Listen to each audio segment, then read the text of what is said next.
I have with me today my dear friend Brenda Julian Williams, who is a technician, I think that's what you call yourself many times, for working with the Earth Project that you can tell us a little bit about that. But what we want to focus on today is something that developed out of that Earth Project, the reset breath. Now, there are other components, the quiet touch, as well as the 18 inches. But today I want us to focus on the part that I believe is the most important because it's a foundational piece. What is the reset breath? Okay, in a short version, several things came about. We understood right away that the human beings on the planet are in what we call sympathetic default, meaning pedal to the metal, we're rushing, we're not always aware. So we're not only not using our ancient wisdom, we are not fully using the design of the human physiology, which allows us to use that discernment at a very deep level. So the reset breath was designed to quiet the body and use the form to its maximum ability, putting us in what is known as parasympathetic, which allows all physical systems to work together in unison. It began with looking at breath work that's been talked about for centuries.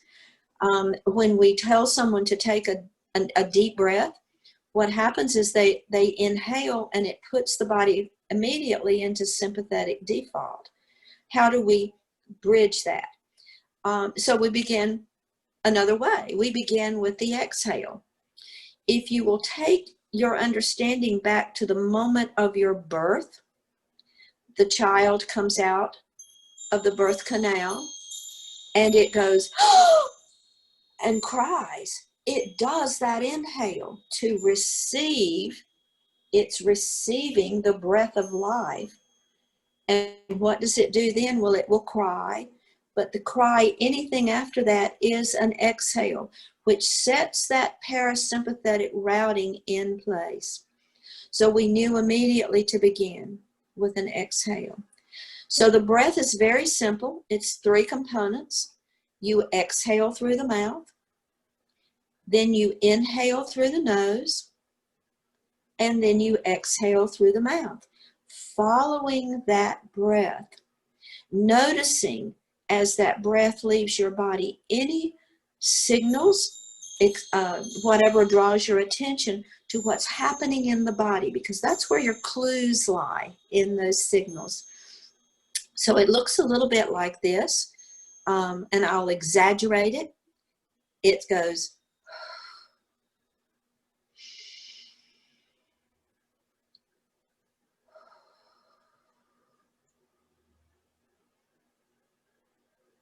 and your attention is following that pause, we call it. It doesn't stop your breathing. You're going back to your normal breathing. But if you're just pausing, you can also notice that there's no need for an instant gasp of inhale. That's right. You have a long period of time to notice and observe. Mm-hmm. There's a reason for that, because what it's doing now is bringing all of your systems back into alignment and allowing those systems to say, what is it that I need to pay attention to now? And how is my system? Do I feel peaceful? Was there something that changed in the environment around me? Did something change in the environment within me? Where is my attention in this moment? And what happens with this is it sets up the next phase of what we call the conversations, because this allows us now to have an intimate conversation internally with ourselves. That engagement then allows us to come together with others in our field of existence and have another intimate conversation with them. This was the connection. This is the unification. And that's what the reset breath actually brings into being. It allows that to take place. Now, when we've done the reset breath in groups, we have used that to set a resonant field. Can you talk a little bit more about that? Okay, the resonant field has to do with particularly a hertz frequency of around 8 hertz. 8 hertz by astrology, by the astronauts who were in the space capsules. The body functions at peak efficiency at that hertz. Our body was designed to do that. We call it a resonant field. The pause between our in-breath and our out-breath hits that frequency and allows resonance. Resonance allows us to open to potential, to possibilities without the distortion of belief systems or disharmonic thought patterns. It brings everything into a synchronistic place. And that's what the reset breath does. It opens that potential. What you do with that potential is up to you. And we do have ways that we can expand that and amplify that and allow that to become more present in our awareness. But the reality is we have set that resonant field, which is what we were designed to be in resonance with the planet. We function the same way. So we want to be able to move with her. We want to be able to move with other human beings on the planet. That's what resonant fields allow. Noticing the movement. Mm-hmm. So when we are doing the reset breath for ourselves, we're bringing ourselves into alignment with that field, with the Schumann. And then when we do it in a group, we're individually aligning, which brings us collectively into resonance with that field where anything can happen. You and I have talked many times about taking this to the mainstream. How can the reset breath be used at a board meeting or just in our daily conversations with one another? Like if there's conflict, how could the reset breath help with that? Well, let me give you an example that's actually happened. Many years ago in the late 90s, I was given the opportunity to work with 4 elementary schools, with their system, with their bus drivers, with their staff, with their teachers, or with their everybody. And what came out of that was that every morning when the principal did morning announcements, she led them in a reset breath. When they got into their classrooms, and she would just do it. We're going to do this breath. They did it. When they got into their classrooms, the teachers did a reset breath with their students. When the students were preparing to leave, they did a reset breath. What they noticed was, first of all, more peaceful movement between classes. It accelerates the learning capability because you're not having conflict between mind and body. So a lot of positive physical things took place. But what came out of that was the peacefulness. What it did was within that particular school environment, and then trickling down to each classroom, building on what was said in the morning in that announcement, the school was in a resonant field. So we established a multi-level way to build this so that it starts with someone beginning it, one person, trickles to several people doing it, and then building out. So if you're going into, say, a meeting or a board meeting and you really want to maximize your ability to communicate at a holistic level, meaning mind, body, and spirit working in resonance and concert with one another, the reset breath is the way to begin. And those were just, one of many examples. And then begin to have a conversation about what you notice. If you were bringing attention to what did someone in the room notice? When you came in, everybody was busy and they were rushing. When the reset breath happens, the room calms down because it works not only with the bioacoustic, the body movement, it also works with the ecoacoustic, the environment within which the body is residing.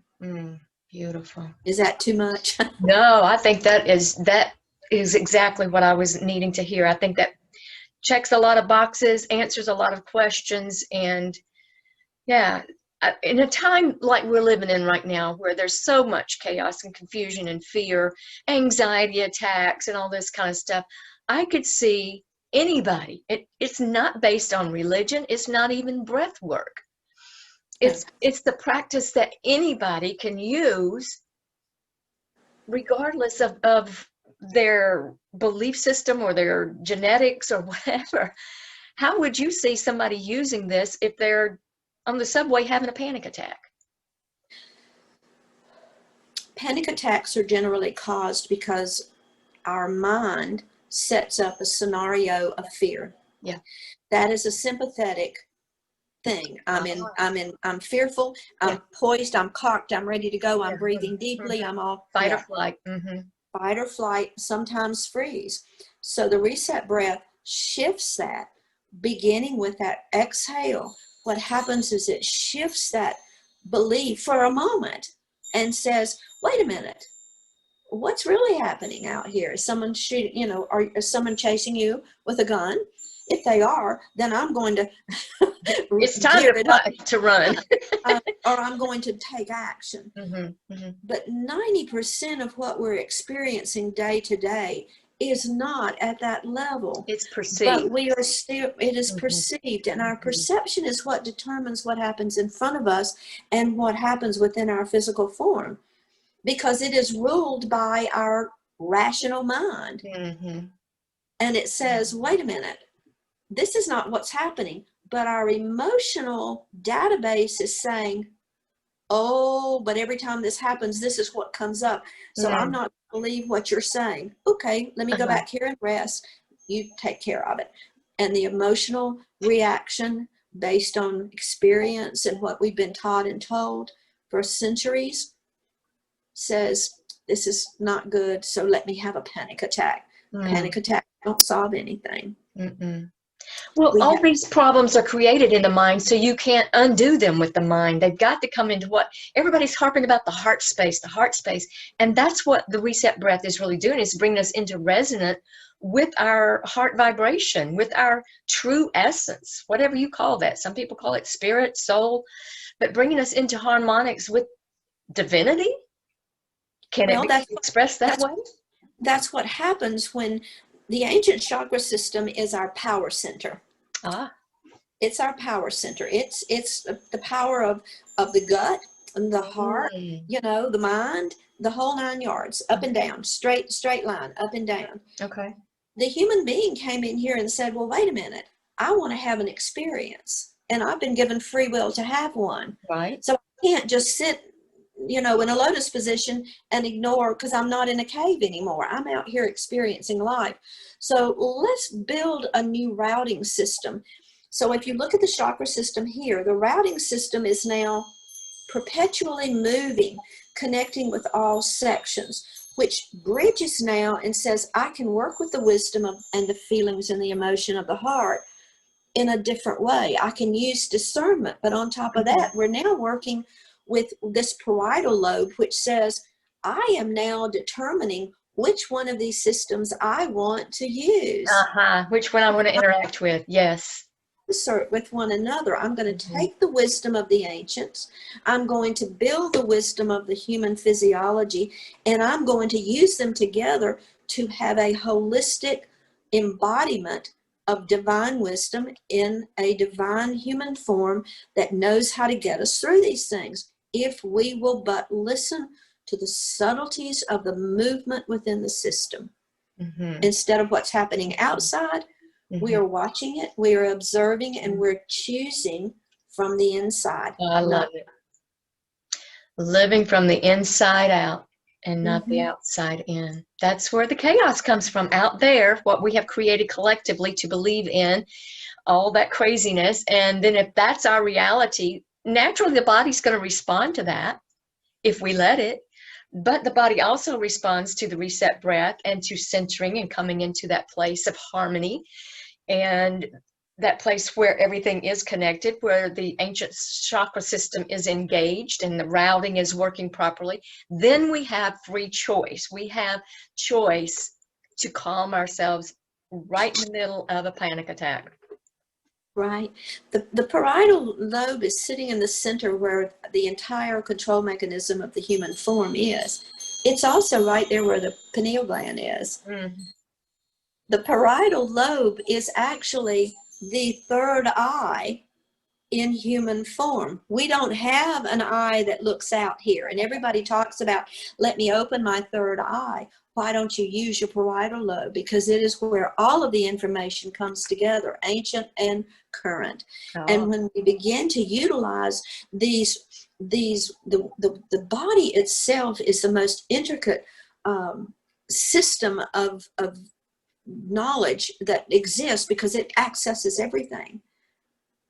We just don't know how to use it because we're using systems not holistically. We're using pieces, parts. Mm-hmm. And what's happening now is, as we become that trivector human, is that we are now able to see what we want to use, mm-hmm. use it wisely, and then take action or stand down, whichever mm-hmm. one is most appropriate for the situation. Mm-hmm. It's actually using the discernment, mm-hmm. but using the wisdom of the seeing eye that sees it all. Well, the parietal, the third eye, the wisdom sees it all and makes a choice accordingly, instead of only seeing one piece and jumping to a conclusion. Mm-hmm. And all of a sudden, it's like the elephant in the room with the blind man. If you put mm-hmm. a bunch of people who can't see and you put an elephant in the room, they'll all see it differently, and they're all surprised when they see, well, we're about to get a big surprise. We are about to see the elephant in the room, and it is not what we thought it was. We're going to talk a lot more about that in our conversations of a different kind that you're going to be doing in our podcast here, that we're going to be sharing some information. Before we close this segment, I know there's a lot of other things that we could talk about, but I want to really kind of segment this reset breath and offer that as something that anybody can access. So let's practice a reset breath, and just let everybody who's listening practice that and feel it for themselves, to experience it. I want them to have the experience. Wonderful. Of the reset breath. Let's do it. When you're working with anyone with the reset breath, the easiest way to start it is, I will say, ready, begin, exhale. So when you're doing this or sharing it with someone else, that's the easy way, because what you don't want to do is to give them the timing. Mm-hmm. Each timing has to be individual. So the first time that we do the experience, it will be exhale, inhale, exhale, following. Those are instructions. Uh-huh. We'll do it in 2 sections. I will lead you through the first one, and then I will say, ready, begin. You will begin with an exhale, and then we will have our experience. So ready, begin. You'll exhale through the mouth. Inhale through the nose, keeping your shoulders down, being peaceful, not worrying about whether or not it goes all the way to the abdomen, because you want the lungs to expand as you go down. And now exhale through the mouth, following the breath, noticing anything that might attract your attention. And as you're going back to your normal breathing, or perhaps just taking a pause and being present, whatever's comfortable for you, just be present with that. Take a moment.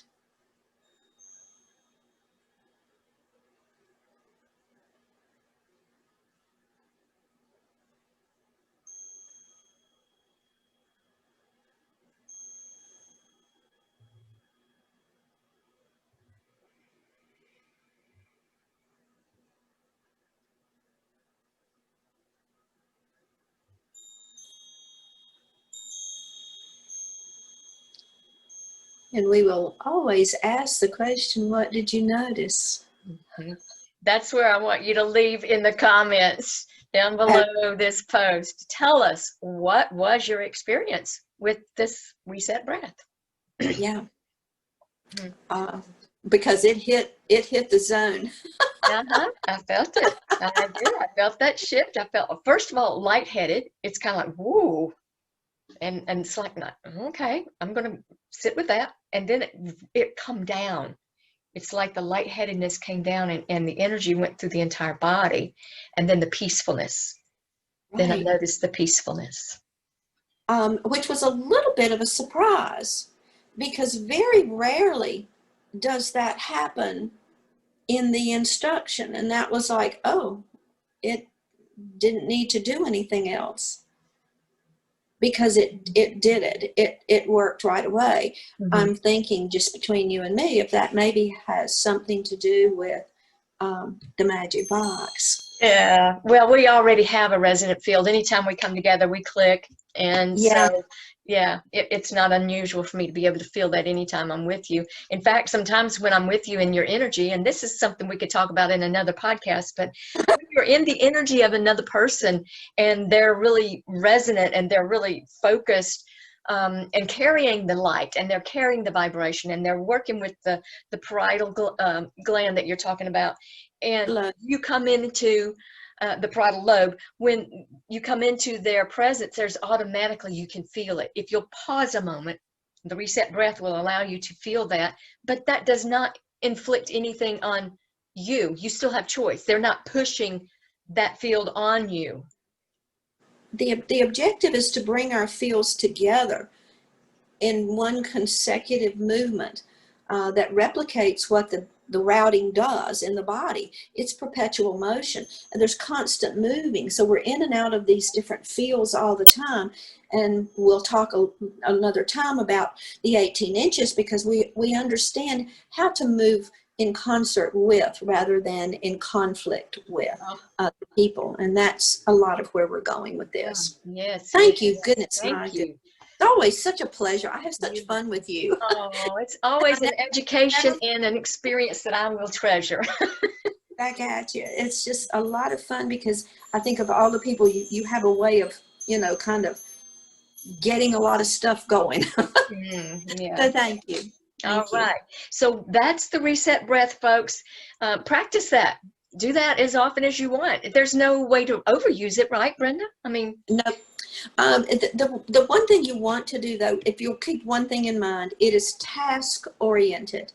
Meaning, if you wake up in the morning, if you do a reset breath before you get out of bed, you go brush your teeth, you get your coffee, you get ready to go to work, before you exit your house, do a reset breath. When you come back in the evening and come into your environment, reset.